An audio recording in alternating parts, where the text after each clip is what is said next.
اور جس دیش کی عدالت عدل کرے، وکیل عدل لے کر دے، وہ دیش کبھی برباد نہیں ہو سکتا، وہ قوم کبھی برباد نہیں ہو سکتی، چاہے پانچوں دریا خشک ہو جائیں اور چاہے ساری بجلیاں چلی جائیں اور ہمارے پاس وہی ٹمٹماتی بتیاں ہوں اور وہی تیل کے چراغ ہوں، لیکن اگر میرے دیش میں عدل ہے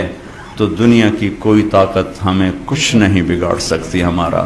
لیکن اگر ہم ظالم بن گئے تو اللہ کی ظالم سے کوئی محبت نہیں ہے، پھر ایٹمی طاقت بن کے بھی کچھ نہ ہوگا اور گھی کے چراغ جلا کے بھی کچھ نہ ہوگا اور رات کو دن بنا کے بھی کچھ نہ ہوگا کہ ظالم کے ساتھ اللہ کی کبھی مدد نہیں آتی اور مظلوم سے اللہ کبھی پیچھے نہیں ہٹتا، مظلوم چاہے کافر اور دہریہ کیوں نہ ہو، مظلوم ایک برادری ہے، اس میں مذہب کا کوئی ٹھپا نہیں، مظلوم ہونا شرط ہے، اللہ اس کے ساتھ ہے، اور ظالم بھی ایک برادری ہے، اس کے لیے ایمان اور کفر شرط نہیں ہے، پھر اللہ کی تباہی کے نظام چلتے ہیں اور اللہ کے غیظ و غضب کے رندے پھر جاتے ہیں۔ میں آپ سے گزارش کروں گا، آپ اپنی ذات سے شروع کریں، حکومت کا انتظار نہ کریں، آپ اپنی ذات سے شروع کریں۔ آج کے بعد میں اس اللہ اس کے رسول کی نافرمانی نہیں کروں گا۔ آپ کی عدالت میں کوئی بے نمازی، کوئی وکیل عورت، کوئی وکیل مرد بے نمازی نہ ہو، کوئی ظالم کا پشت پناہ نہ ہو۔ ہم یزید کو سب گالیاں دیتے ہیں، حسین کے لیے اب بھی آپ رو رہے تھے، لیکن کام سارے وہی ہوتے ہیں جس سے یزید کی تقویت ملتی ہے، حسین کو نہیں ملتی۔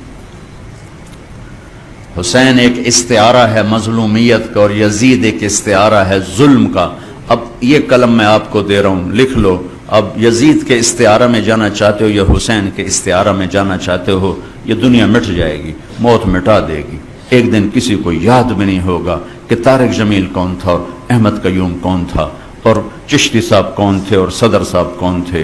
قبریں مٹی میں مٹی بنا دیتی ہیں، یہاں کی ہر عزت دولت شہرت کی آخر انتہا یہ چند مٹھی خاک کے سوا کچھ نہیں۔ جاؤ بادشاہوں کی قبروں پر دیکھو، کھود کے دیکھو، خاک کے سوا تمہیں کچھ نظر نہیں آئے گا۔ اجل ہی نے چھوڑا نہ کسرا نہ دارا، اسی سے سکندر صفات بہارا، ہر ایک لے کے کیا کیا نہ حسرت سے دھارا، پڑا رہ گیا سب یوں ہی ٹھاٹھ سارا، جگہ جی لگانے کی دنیا نہیں ہے، یہ عبرت کی جا ہے تماشا نہیں ہے۔ اب ہم سب مل کر توبہ کریں اور اپنی ذات سے شروع کریں کہ ہم سچائی کے ساتھی بنیں گے،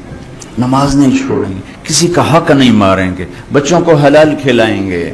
حرام کا لقمہ کبھی سرسبز نہیں ہوتا اور حلال کے لقمے پر کبھی خزاں نہیں آتی، ظلم کے پیسے پہ کبھی بہار نہیں آتی اور حلال پیسے پر کبھی خزاں نہیں آتی۔ ظالم کے لیے اللہ کی کسی قسم کی کوئی ہمدردی نہیں اور مظلوم کے لیے ساتوں آسمان کے دروازے کھلے ہوئے۔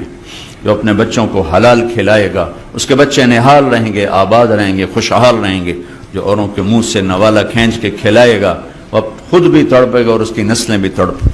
تو میں آپ سب بھائی بہنوں سے گزارش کرتا ہوں کہ نئی زندگی شروع کریں،